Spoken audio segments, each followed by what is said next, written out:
On va maintenant revenir sur l'histoire des Noirs américains. Une histoire douloureuse dans les années 60, après la fin de la ségrégation. Ils deviennent des citoyens à part entière. Depuis, les années ont passé. Aujourd'hui, ils sont encore trop souvent considérés comme des citoyens de second ordre. On en parle tout de suite avec Erin Ogunkeye. Bonjour Erin. Bonjour Pauline. Alors, vous êtes journaliste à France 24. On disait, l'histoire américaine a été marquée par la ségrégation raciale. Est-ce que vous pouvez nous expliquer ce qui s'est passé ? Exactement. Comme vous dites, si on regarde l'histoire des États-Unis, y compris les colonies avant la déclaration d'indépendance, on voit que l'égalité légale entre noirs et blancs est une affaire très très récente. On peut le dire autrement, que la majorité de l'histoire américaine est marquée par la ségrégation raciale.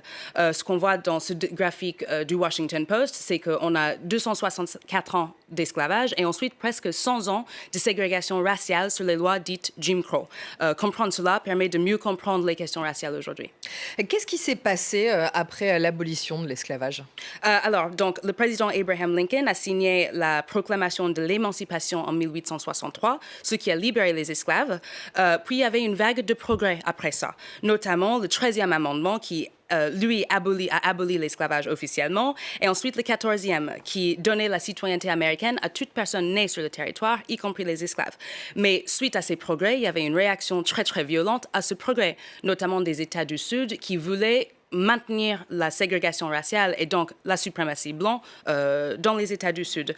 Cette réaction venait de la part des citoyens, mais s'inscrivait aussi dans les lois. En tout ce qui concerne les citoyens, on a vu, comme on voit dans le film là, qui s'appelait L'émergence d'une nation et qui raconte la montée des membres du Ku Klux Klan, qu'aujourd'hui on qualifie d'une organisation terroriste, qui terrorisait les Noirs, qui tuait les Noirs et aussi les Blancs qui soutenaient les droits civiques des Noirs.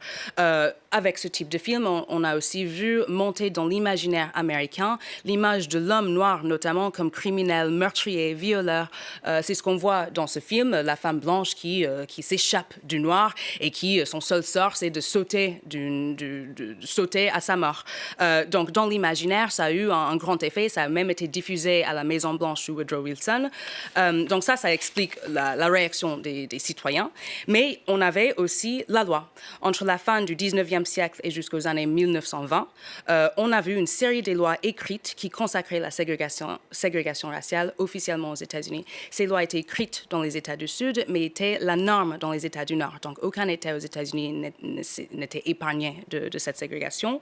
Des exemples de ces lois, c'est la séparation des Noirs et Blancs dans tous les espaces publics, les écoles, les emplois, les restaurants, les parcs, les cinémas, même les fontaines d'eau. Et en plus de ces règles écrites, il y avait des comportements qui étaient inacceptables et c'était dans la conscience de tout le monde. Des exemples, les Noirs ne pouvaient pas se serrer la main des Blancs parce que ça impliquait l'égalité. Quand les Noirs se baladaient dans la rue, les Noirs, quand ils traversaient les Blancs, il fallait changer de trottoir. Et ces règles étaient très violemment punies, non seulement par l'État, mais encore une fois par les civils, notamment par les lynchages, qui, je pense que beaucoup de spectateurs avaient vu les images des Noirs pendus des arbres. Ça, c'est les lynchages. On tuait des Noirs comme ça dans les espaces publics. C'était même parfois annoncé à l'avance s'ils ne respectaient pas cette stricte règle légale de la ségrégation raciale.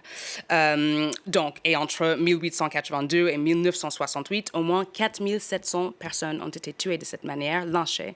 Et dans 99% des cas, il y avait zéro punition pour les gens qui le faisaient. C'est la période après le progrès qui était l'abolition de l'esclavage. Et 50 ans après l'abolition des lois Jim Crow, les violences raciales, on peut le voir encore aujourd'hui, n'ont pas du tout disparu. Exactement, et ce parce que la fin de la période Jim Crow est très récente.